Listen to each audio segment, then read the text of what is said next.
Hi, how are you? This is Dr. Damaris Maria Grossman, and this is the Mindfully Integrative Show. And today we have an amazing guest with Eric Dugati. He is a fitness expert, a coach, a consultant. He has 20 plus years of industry fitness experience and expert knowledge to help kind of, transform your health and his health. So, how he's done and what he's done for others. So, let's chat, and very nice to meet you, Eric. Nice to meet you. Thanks for having me. Yeah. So, how would you like to kind of tell the audience a little bit a fun fact about them that they may not know about you? Well, let's see. Professionally, I've been doing this for almost 25 years, which Oh, kind of dates me a 25 years. little. They said 20 Yeah, plus yeah, 25. yeah. It's every year it seems to go a little bit quicker. But I always joke with people I started when I was 5. Um, Yeah. so I know we're so doing. with that, my original intention wasn't to get into this field. It wasn't like I was in high school saying I want to, get into the fitness industry or that kind of thing. It just kind of fell into it. Actually, I guess the fun fact would be my original intention is I wanted to go in the restaurant business. Um, And and so that's hard. I was working in restaurants all through high school this is late 80s, and so it was a very different time back then. So I applied and got into both Johnson and Wales and Culinary Institute and said, I'm going to go be a chef. And then I said, you know what I'll do is, we don't have, much money. And so I said, I'm going to make sure this is pretty specific. So if I'm going to invest in this education, I'm going to make sure it's what I want to do. So I worked for a year in the industry to see if this is what I want to do. And realized about 6 months in, this is not what I want to do. It was a very Mm, different time in terms of it's a tough business now, but it was even a tougher business back then. And there wasn't celebrity chefs or any of those things back then, so it was a grind. So jumped out of that, and what kind of led me into the fitness world was a passion for fitness that I had just playing sports and everything growing up, but kind of fell into it in a couple different ways. One was a personal struggle that I had with low back pain. I okay. was actually sleeping on the floor for months on end and just being stubborn, wouldn't do anything about it. And finally, my mom said, "Look, you got to go to the doctor." So I went just to a general practitioner and didn't get any answers. Basically, after waiting, an hour plus in the office, he told me, could be anything. I said, "Really? Could be anything? That's it? That's all I get. That's all I That got?" And so great? I just Do you love and that generic? Like, sorry, but as a provider, I can totally understand what you're saying. And so it's like, you know what? It's an hour and a half of my life I'll never get back. So you know what? I'm just going to go to the gym and I'm just going to I'm going to just do every back exercise. And I didn't know what I was doing. If the machine said back, I just did it.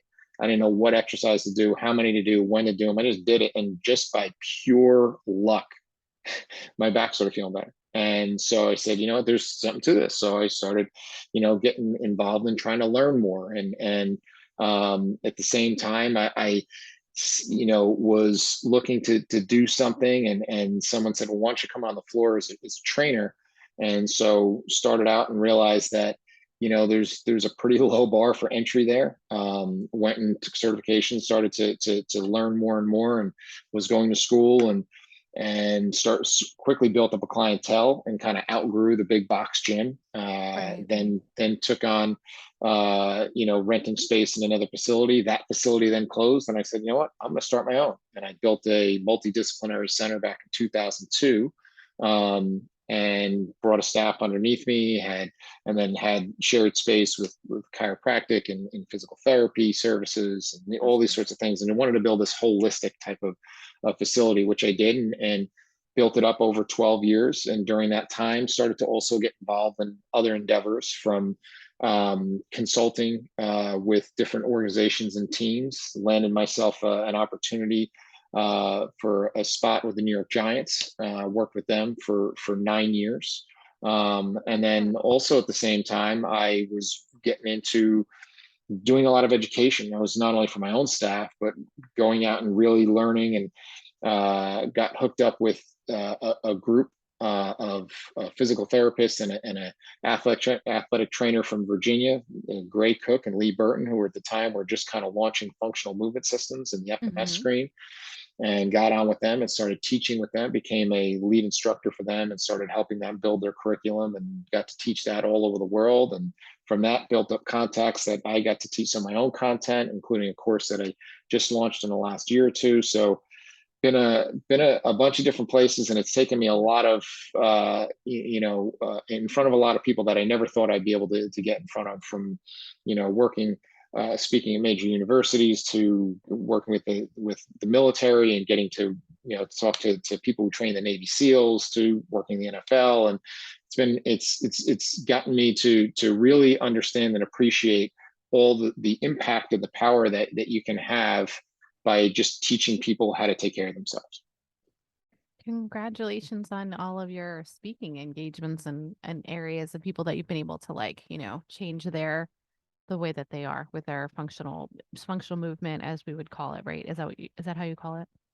Well, that's one aspect of it, yeah, and Yeah, that's there's kind of one more of to it, obviously. there's that's one of the pillars of it, and that's that's a big part of the system that we teach, is that you know everybody wants to go out and exercise, and the tagline of the company is you got to move well first and then move often. And so unfortunately we get that in reverse a lot of times. And Mm, we say we want to go exercise, and we're just going to go out and run a mile, or we're going to go out and we're going to hit the gym, yet we may not have the movement capabilities necessary to do that. We did at one time. And as you're learning, as we were talking before, I know you have a toddler, and they're going through a magical developmental sequence called the neurodevelopmental sequence, from the time they're born to about 2 years old. They're achieving all these skills at such an incredible uh, you know um, pace, and acquiring these things that no one's coaching them, right? You're not bringing in a trainer or coach to teach your child how to roll over, how to get up onto hands and knees, how to crawl, how to begin to stand and walk and sit up. But those are all developmental milestones we develop in the first 2 years. And I always joke that we spend 2 years developing them, and then the next 20, 30, 40, 50 screwing them up, right? And so mm. my job is that when that person comes in the door, is to first make sure you own those movements that are part of our software, innate software that we should have. And if you don't, that's the first thing we have to establish. That's excellent. Do you still have an office that you work out of all still? Or do you So in 2014, it was getting to the point where I was getting pulled in a lot of different directions between mm, teaching and consulting. I was still with the Giants, I and bet. so the one of the physical therapy group that I was renting space to and sharing space with said that they were looking to expand, and I had kind of taken the facility as far as I wanted to go. So I kept the brand name, gave them the space, and walked away from being a brick and mortar facility owner. And then I have another facility that I just rent space out of when I do need to see people, for referrals and so forth. That's great. But got out of being the facility owner, and now kind of just moved on to the coaching and consulting. Which is great because now you can really focus on the nitty-gritty into things that, the important of educating the others and stuff and patients, Absolutely. So it's I can relate to you on that. Well, actually my like acupuncturist that I rent space from and I work out of, she works with the Giants, so I can imagine you guys are quite busy. So Yeah. Yeah, that was and a fun that's time. yeah, it's probably great. And so now you said you have a course. What's the course that you're offering your clients? So a colleague of mine, we actually taught together for functional movement, and we got to be friends. And we were talking during COVID, about different things that we can, bring, that would be something unique that we would bring to what is not being taught out there in our industry, as well as taught to rehab professionals, because we were going out and teaching personal trainers and physical therapists and strength coaches, and all around the world. And we're saying, what's the blind spot? What are we missing? And what we were finding was a lot of people were learning a lot of techniques. They were learning a lot of methods, right? They were learning a certain method for mobility, or they were learning our method for movement screening, or they're learning a method for strength training. But then when it came to Monday morning, they didn't really know how to put all those methods together Mm, to write a program. And so, we saw it firsthand also when we were hiring staff and hiring trainers, in terms of they had all the letters after the name, but they couldn't really put together a succinct and efficient and effective program. And so we said, we need to do something to teach these people how to write programs. And so we say anybody who uses exercise as their mode of improvement, whether you're a physical therapist, whether you're a strength coach, whether you're a group fitness instructor, you need to be able to answer some questions. So if I walked in your door to audit your program, I would say, well, why are you doing that? And why are you not doing this? And mm. why are you doing that now? And why are you not doing this now, and how did you know how to do how much, and what made you make those decisions, and what is that based on? And that's where we came up to say, we're not going to give you a magical recipe, right? We're not going to kind of take the old proverb, we're not going to give you a fish, we're going to teach you how to fish, and we're going to give you a set of principles that you can plug any of your methods into. So we're kind of agnostic in terms of, we don't care whether you use kettlebells, or whether you use yoga, or whether you use, sprint techniques, but you're going to have to make sure that what you do lines up with some principles, so you can answer those Mm. questions to say, is this actually creating the effect that we want? Because there The are effect some. of like a benefit, like if someone working on the shoulder, you're not just whether you're saying the kettlebell or the yoga, are they doing the effective exercise to help utilize that area? I guess is that what you mean? 100%. And so there's, we have a systematic, we're just providing a series of checklists. And Mm. so, It's important though, because organization and standard procedures, people don't know how to organize the overall. and it eliminates a lot of mistakes. So one of the most impactful books that I've come across is a book by the name of the Checklist Manifesto. It's by Dr. Atul Gawande, and Dr. Gawande is a surgeon by trade, but he's written a couple great books. And this book talked about specifically the use of checklists in surgical settings. And what it was just an 8.5 by 11 sheet of things that need to be done in 3 points: one, prior to going into surgery; two, prior to starting the surgery; and three, post surgery. And it was just a laminated sheet in the operating room. And what it did was eliminate guessing. And what it also did was very cool. What I love, being trying to have this vision of this multidisciplinary approach, is it took away a lot of the barriers and egos of having multiple people within a room, that need to have equal say to certain extents. And what I mean by that is, one of the things that was important that he talked about in successful surgical settings was that before the person would go under the knife, everybody would introduce themselves in the room. And they would say, well, hi, I'm, Damaris, and I'm going to be the lead nurse on this. And I'm Eric, and I'm going to be the anesthesiologist. And hi, I'm and so forth. And they would go through that, and then go through the checklist and say, okay, Right. here's who we have. We're doing surgery on the ACL. It's going to be the left knee. This is the medications that they're allergic to. Here's the tools that we're going to use, and so forth. And by having that checklist, and by kind of taking away those hierarchies, what it allowed it to do is, if somewhere in the point of the surgery someone says, hey, doctor, we had 4 sponges when we started, we only have 3, we probably should find that other one. Or, hey, Mhm. you can't do that because they're allergic to that, we have to switch that medicate, we can't use that medication now. And so just having the simple checklist, it wasn't a knock on the talent of any of the practitioners in the room. Mm-mm. What it was just to Efficiency. make sure that you don't things don't get missed. And Right. if you're, Yeah. I have a project that I work with, some team doctors on, and they'll sometimes do, popular doctors do 9 surgeries in a day. And so if you're Mm. that ninth person, I'd like to know that you checked all the boxes. And Right. so Right. with that, they were able to cut down deaths and complications in surgeries significantly. Just like little things of, did you wash your hands? Mhm. All those things make significant impacts, and they're just little checklists to make sure we're on point. And every time I do an evaluation, it's just a checklist, right? It's checklist to say, okay, do you meet at least these minimums, right? Are there any health concerns that I need to be aware of, especially when I'm directly impacting your movement? Does it hurt to move? And you may not know that it hurts for me Mm. to extend backwards because you never do it. And now all of a sudden, I come in and I do some testing with you on day one, and I find out that hurts for you to do. Well, that's something I want to know now in a controlled environment, then find out later when we're in the middle of an exercise on the floor, and then all of a sudden you get hurt. Right. So I have to first, Mm. to kind of steal from your world, is our first thing we need to do, is do no harm and make sure we don't hurt people. And that's a matter of just having a good checklist. Then we go I to write a love that. It's like program. a standard. It's great. Exactly. And so we write a program, we have a 10-point checklist of, these are all the things you need to consider when you write a program. And the first and foremost, is, what is the person's goal? Right. So may have a great program for you, Damaris, but if it makes you into a great power lifter and you don't care anything about powerlifting, then it's a great program that wasn't fruitful and may actually be harmful because it's Mm, not what you're looking to do. So I have to be able to justify that what I'm doing is actually leading towards as a means towards that end. So got that's where that checklist comes into play, and then from there, you have to understand what are the controlled uh, things and what are the things that we can't control. We break those 10 things into three compartments, and so the first three things are the goal.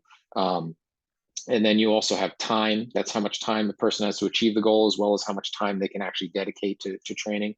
And then you have their kind of background, kind of what's their environment, what's their workplace like, what's their medical history, what's their injury history, and all those things. And all those things are all what I call based on the organism. I don't get to pick those things. I don't get to pick your goal for you. I don't get to pick your timeline or your schedule, and I don't get to pick your medical history or injury history. So I have to adapt to that individual setting that I have, whether it's an individual or one person that I'm working with, or I do a lot of consulting with teams, and I have to know who am I working with. Kids who have experience lifting, kids who have never been in a weight room. Do I have it. um, you know a history of injuries on this team that I have to be aware of? Like, what's kind of the backdrop of that? And that's based on the organism or organisms that I have in front of me. Then Yeah. the next thing is your environment is going to set some things, like where are you going to be training? Are you going to be we had people that we had to train during COVID that had nothing at home but other than their body weight. How am I going to make Mm. manipulations for that? Oh, And that I'm trying changes to, the whole dynamic. So yeah, figuring out their environment is huge because you don't know if you might have a top of the line NFL spot or you might have, like you said, at home with what body weight. So you have to change the exercises on the program completely. 1,000%. And then what's the environment you're going to be going into? Right? Are Mm. you going in to Mm. go play an NFL game, or are you going that you just need to be able to keep up with your toddler? You want to be able to play some weekend golf? Like, Right. what is the What's environment your that you need to be prepared for? And I need to these be different phases cognizant of of that. life? Absolutely. And These so different with that, phases. we have to be appreciative of those things. And then there's a certain amount of things that I say are determined by nature, determined by science, like that we know that if you do one or two repetitions of something, it's going to create a different effect than if you do 10 repetitions of something versus doing 100 repetitions or something. So even if everybody focuses on what exercises are best. Well, if you say, the squat, right? Well, why are you doing it? You're doing it to is a form of movement. Like, you need to squat down to play with your child or get the laundry out of the dryer? Or do you need to squat down because you're going to try to create a training effect? And if you are trying to create a training effect, doing really, really heavy weight for one rep is going to be a different effect than if you do moderate weight for 10 reps versus you do body weight for 100 reps. So there's a lot of factors to consider in here. And so that's why we want to have a checklist to make sure we don't miss any of those factors. And then that's just a program, right? We haven't even really talked about a workout, and there's a big difference between the two. A workout is just moving and kind of getting the traditional, like most people think I'm just kind of moving, sweating, doing that kind of stuff. And if all you do is workouts, you may or may not, and mostly not, get to your goal. A program is what gets you to your goal, right? Mm. That's such So an you could interesting way of putting it because I would be like, oh, I'm going to do XYZ. And then but I guess when you're saying a certain way in which, like a 10-week so goal. the best way I can describe it is this: is that the best analogy I use is this: is a workout is you're just going to go out for a walk or you're going to go out for a drive, right? Mm-hmm. And sometimes it's a nice day, you want to just go out for a drive, or you just need to clear your head. You're going to listen to music and go out for a drive. You're not going any place in particular. Nothing wrong with that, and as long as you understand that intention. But if you need to get somewhere, your program is your GPS to make sure that you're on the right pace, to make sure if there's traffic ahead to avoid that traffic. It's really going to get you there in the most efficient, safe, and economical way. And that's the difference between a program and a workout. I always use the analogy. Also, I have a good friend of mine who became a spin instructor, part time, because he just loves doing it. Sometimes I'll go take his class and it's a blast. But what the physiological effect of that class is has nothing to do with my goals. It's just fun. I just do it for fun. And that's okay. It's not bad. It's not taking away from my goals. But I wouldn't commit myself to doing his class every single day, because that's not going to get me to where I want to go. And it's not a knock on the Mm. class. That is a workout. right? As opposed to a program that's specific for me. And that's where you need to understand the art of programming. How do I adapt that to the individual or the setting that I'm in? That's so important to understand that because I feel that we are as a clinician, and as you're teaching all these physical medicines and different programs to these different individuals, you're trying to organize their thoughts into where to make the most maximum beneficial effects for these patients and clients. And I Yeah. think that it's like you're kind of eye-opening for them because you're giving them a different, almost like a different perspective, you know? If I walked into your doctor's office and you Yeah. just said, you know, here, these pills are good. Try these are cool, right? Yeah. I would think this is insane. I couldn't run out of there fast enough, right? But Yeah, people do that. People do that in gyms every day. I'm going to do this exercise because I saw it on Instagram and it looks cool. I couldn't agree with you more. It's like we're a little different in the way that we approach things, but we are very much so agreeing on the and the measurement of the practice because I don't like to give pills, left and right. And I feel like if you're not really understanding the reasoning behind it, or like you said, a model of some sort of care or program, you're not changing it. You're not really going to change anything. And then you have And to have the opt-in. and then there's also the fact of sometimes the best way to progress is to remove the negative, because sometimes it's addition by subtraction. Someone comes to me and they say, I have an athlete comes to me and say, well, they have a hip issue, a knee issue, a low back issue. And the first thing I need to know is, well, what are you doing to create this issue? Right. As opposed to just immediately jumping into, I'm going to give you a stretch or an exercise or mobilization that you're going to do for that area. I want to figure out, well, why is this even here in the first place? Now, if you got Mm. chucked into the boards or tackled or slipped and fell or that kind of thing, that's a different scenario. But if you rolled your ankle just running down the field, I'm gonna say, well, why did you roll your right ankle, not your left? Why did you roll your ankle and not, sprain your knee? Why, what is the weak link here, and how did this come to be, and what's the activity that caused that? And being a little bit more investigative to kind of problem solve, because what we may need to look into is removing the negative. I was a consultant to a high school girls basketball team.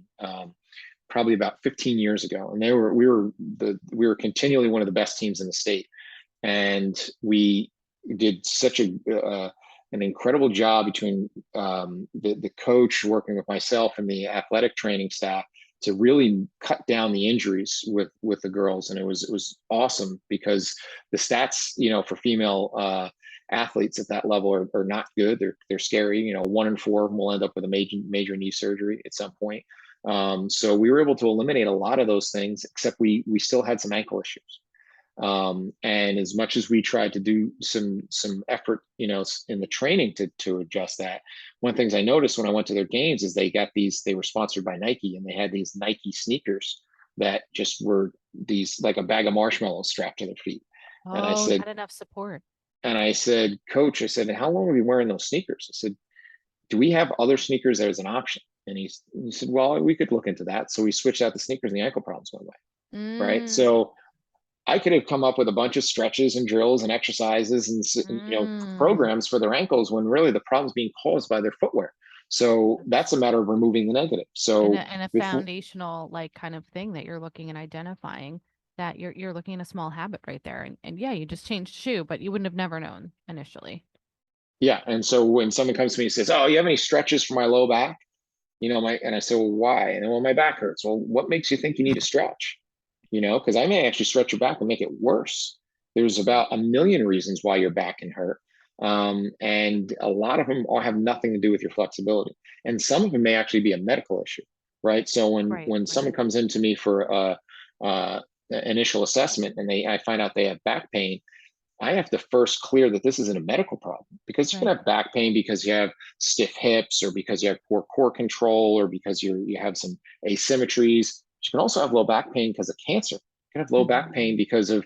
because of something else going on that's pretty significant that I'm not fixing with a stretcher and exercise. So I need to Right. do my diligence and make sure I check the health box first before I go and dive into the other stuff that I'm gonna have more direct impact on. I mean, you're a perfect example. I mean, I completely agree with you that the back injuries. finding out the health aspects, but then you were able to do a lot of strength training for yourself and worked on your own. You probably your back, you probably work on it through the years. I mean, I've had back issues and I totally agree. It's like it's tune-ups all the times.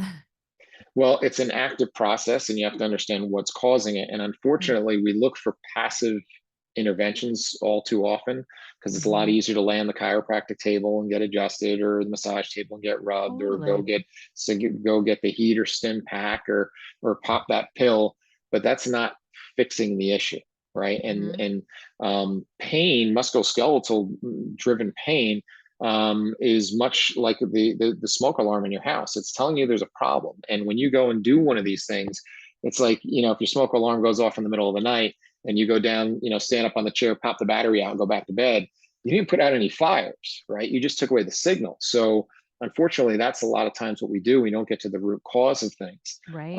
And those root causes can be multifactorial. I've had, even when I go in my lane of the musculoskeletal movement stuff, had people with low back pain because one ankle was stiffer than the other. They rolled their ankle in a pickup game of basketball, never rehabbed it, never got their range of motion back, and all of a sudden, every time they walk, they have to kind of hike their hips so they don't trip over their own feet. And now you do that over a course of months, and with enough force and enough time, and eventually you start to create some imbalances and shifts in your hips and pelvis, and now all of a sudden your back's bugging you, and you go and you rub and you poke and prod or heat and stim your back, and it feels better temporarily. But then as Mm-hmm. soon as you go for a walk again, your back hurts and you can't figure out why. And the walk isn't the problem, and your back isn't even the problem. The problem is your ankle is stiff, and if until you fix that, you're going to continually go chasing after your symptoms as opposed to fixing the problem. I commend you for saying that, in the fact of the root cause of things, because it is so easy to put a quick fix in today's world. And as I had started this podcast, or passion of, the integrative approach, it's so important to really look at what's underlying. And that takes a little bit of investigation, as you know, through your years of training and experience. And I think that it's important for people to realize that it's not a one-stop shop, you gotta really look at what's going on. And it also takes a little being humble. And one of the things that I don't know how I came across it, but I've always been able to keep myself in check and to know what I don't know. And so, Totally. when I go and look at, some people will look from the outside in and they'll say, this guy's a strength coach and trainer. Why is he addressing people with low back pain? And I'm saying, I'm not trying to be or claiming to be a doctor. I need to know when I need one. And But so I go, you know where things are off. So you're saying, hey, we need another person to come in, the physical therapist, the acupuncturist, the doctor, uh, who, and it's knowing that knowledge base. That's important. It's so important. There's so many things and I don't know. I'm like, oh, nope, I need that person and this person. yeah, and that when we look at, systematically look at your movement and say, okay, there's, you have pain, like we said, reaching back and extending. Well, that could be caused from a number of things. And I'm not going to even address that painful pattern. I'm going to immediately refer that out to make sure it's not a medical issue. Yeah. But there are other dysfunctional patterns that may be contributing to it. So, I'll give you an example. Let's say you have pain when you reach backwards, but Hmm. you also can't rotate to your right. So what I'm going to do is I'm going to say, if I can get you with a good clinician that can work on that pain and extension, I'm going to, in the meantime, you know, communicate with that clinician and say, look, I'm going to work on this rotation to the right because that's just dysfunctional. It doesn't hurt, it's just dysfunctional. And while I'm doing that, you go ahead and work on that extension issue. And Hmm. then I'm going to boil down why you can't rotate to the right. Is it because you can't rotate at your hip? Because you can't rotate Mm. at your T spine and your rib cage? Or is it maybe not a mobility issue? Maybe it's a control issue, and that you're kind of guarding and not letting yourself go in that position. Mm. Or within there, it could also be a joint restriction. It could be a soft tissue restriction. Well, with those, I'm kind of at the edge of my scope there. So I need to refer out to someone who could do soft tissue work, who could do joint manipulation, and then back that up with the exercise can allow them to own that new movement that they have. And that's where a really integrative approach is. And this is a vision that I Totally. had 20 plus years ago when I opened up my facility. And at the time, people thought I was crazy. You said, but I Like, mean, you're showing what you've already done it. You've already integrated what you had thought. needed. You put that integrative approach back then, and when back then, what, 20 something years ago, people were like, what is integrative health? What is an integrative approach? Why Yeah, are you and talking to these people, all these different people, right?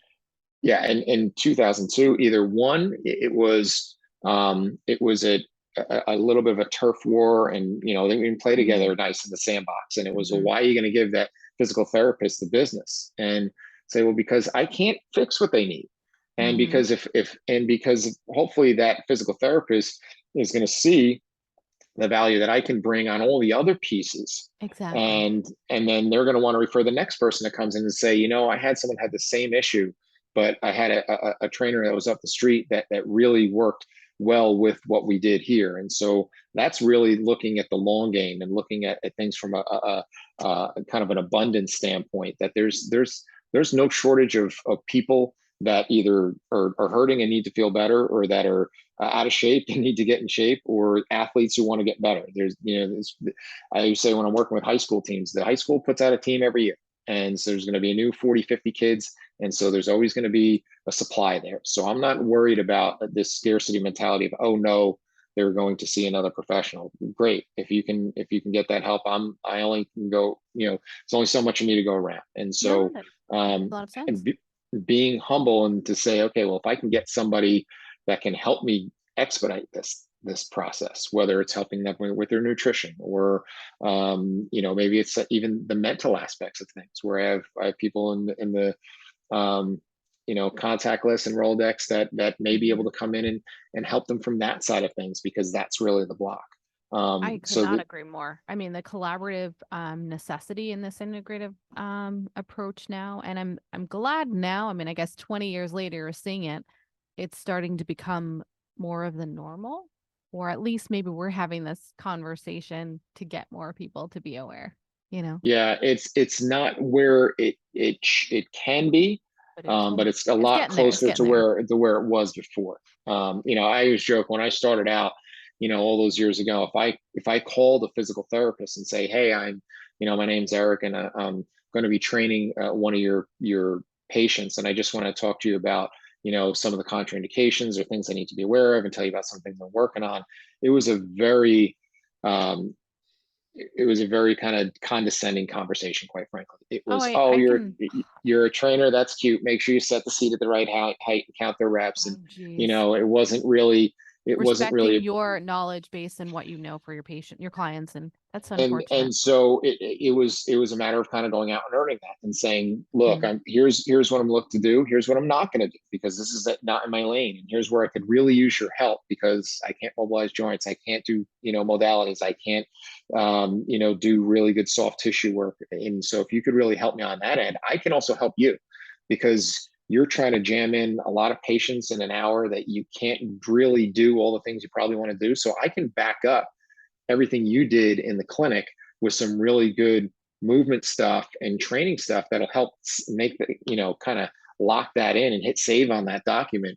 And so now we're going to get much, better results. And the good physical therapists love that. And I built some great relationships that way. And That's the great. quite frankly, the bad physical therapists were scared to death of me, because I would expose them. If you're going to just milk your patient for 3 days a week until their insurance runs out, and just give them hot packs and key recipes, I'm going to expose you, because I've had more than one person say, I went to physical therapy for 6 months and didn't get any better, and now I've seen you for 2 sessions and I'm significantly better. And that's not the knock on the physical therapy Mm-mm. field. That's an individual practitioner who wasn't doing their diligence. No different than there's personal trainers who are not doing their diligence as well. And that's kind of goes back to why we created this course. I completely understand where you're coming from. And as you being on this podcast, I was wanted you to be here to discuss this, and also just to kind of open up eyes to people listening, that there are good providers out there, good practitioners and good consultants like yourself trying to help someone get better, and not just looking at the bottom line. Yes, we'll all make money, we'll all do well in our profession, but we're trying to really help heal and help, make a better approach. And those that are not helping and making just, whatever they're doing in their therapy sessions, and I should say in their practices, we don't want, we want to highlight the best that we can for someone. How can those reach you, and how can I'll have the information in the show notes, but how can they reach you? Easiest hub is just my website, which is just my name. It's Eric Dugati, EricDagati.com. And you have my media section has where you can get all my social media links and follow me on there. I try to put out content just about every day that's informative stuff on topics like we talked about and beyond.